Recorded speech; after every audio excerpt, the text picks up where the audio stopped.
Hey guys, and welcome back to my channel. Today is going to be another morning skincare routine, and like you can tell, I have a lot of pigmentation, breakouts, just a lot going on right now on my skin. So our routine today is going to be geared very much towards brightening and hyperpigmentation. So the serum I'm going to be using today is the Minimalist Alpha Arbutin 2%. Now I'm using this consistently and I'm hoping to see good results with it, to be completely honest. But in my experience per se, I do like the kojic acid and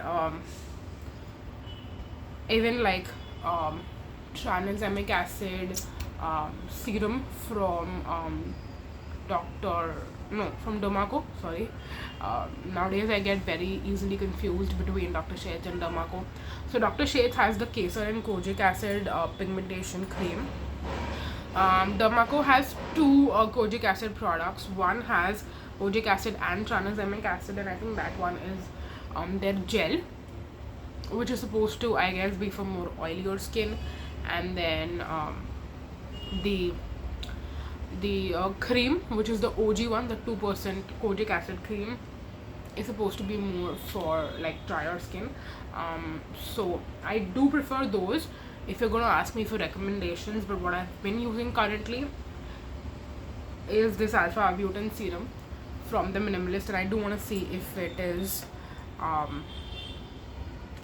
helpful for my pigmentation or not. I also want to let everyone know that I am not touching my dropper to my face. It might look like I am, but I'm not, so just chill out on that. And I did use quite a bit of product today because it is the first step of my skincare routine, and I got out of the shower a while back, so that's why my face is a little bit dry, which is why sometimes I tend to overuse my serum just a little bit. But we're gonna move on next into our moisturizer. This is the Aqualogica Illuminate Oil Free Moisturizer. Again, this one also has Alpha Arbutin and wild berries. This is not my absolute favorite moisturizer, if I'm gonna be honest, because the consistency of this one, I'm taking about this much.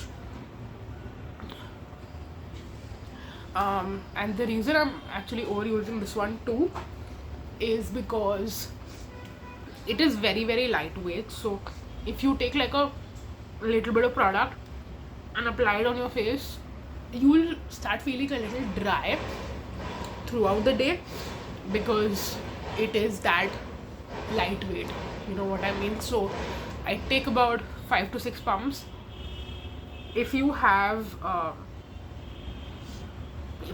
oily skin, you might really like this, but if your skin leans even close to combination or like more on the dry side, then I do feel like this is not gonna be ideal for you.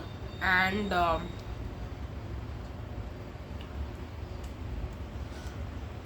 another thing that happens very often with this kind of moisturizers is, if you can see my face right now, like the moisturizer is not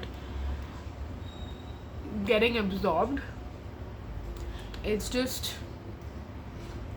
you have to like pat it in, wait for it to almost dry down basically on the skin. So yeah, these kind of moisturizers are not really my favorite. I like a moisturizer which is either a cream or a gel that will just absorb easily.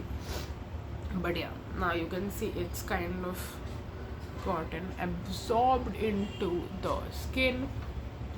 And yes, I do have this breakout right here that is going to come to the surface very very soon, and I will probably do one routine in this 7 days skincare routine series, where I will talk about how I deal with my breakouts and how I kind of curb them, etc.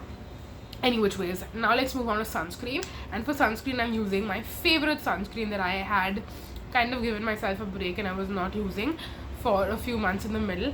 I'm speaking about the Deconstruct gel sunscreen. This is the OG lightweight gel sunscreen. I'm using this these days, absolutely loving it. You can see I am going to be out of this tube very soon, and I have another one ready to go as well. I have quite a few backups of this one, by the way, so yeah, I'm never gonna be out of it, like out of it completely where I have no backups even. I'm gonna try and take 2 finger lengths of this.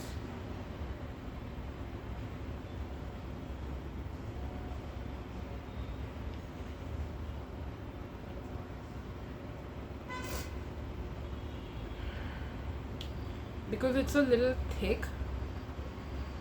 Okay, so this is how much I'm going to take.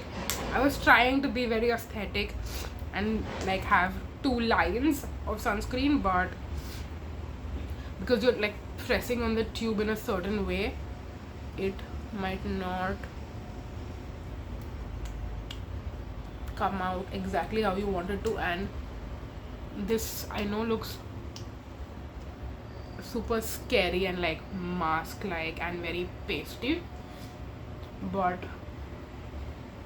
in the next 5 minutes this is gonna completely blend in. So I was watching, I think, a chemist or something on Instagram speak about how you should be blending a sunscreen.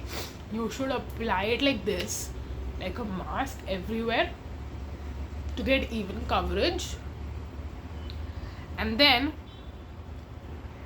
start blending. So that way it won't be like you're applying it and then just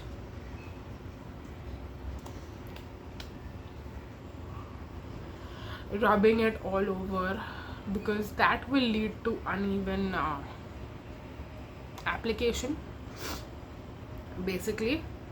And also I try to be as liberal with my first application, because unlike what people say that you should reapply, which you should, but for people like us, we are indoors.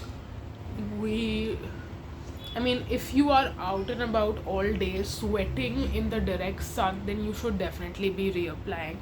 And if I was going on a vacation where I'm traveling all day, I would also consider reapplying. But on a day-to-day basis, we have our jobs, we stay indoors all day, so even if there is a little bit of like sweating, sunscreen rubbing off and stuff like that,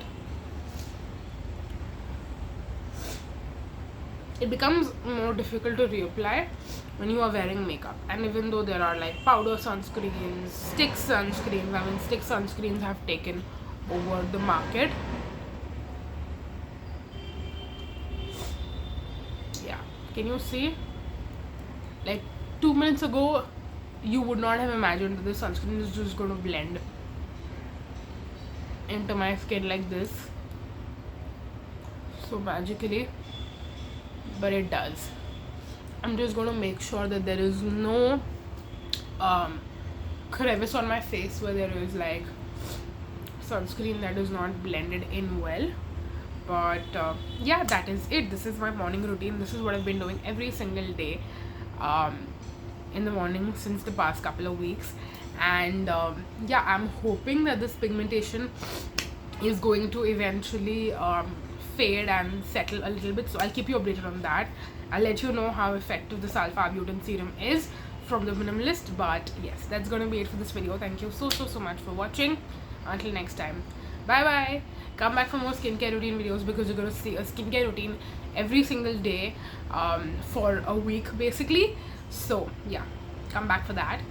Until next time, bye.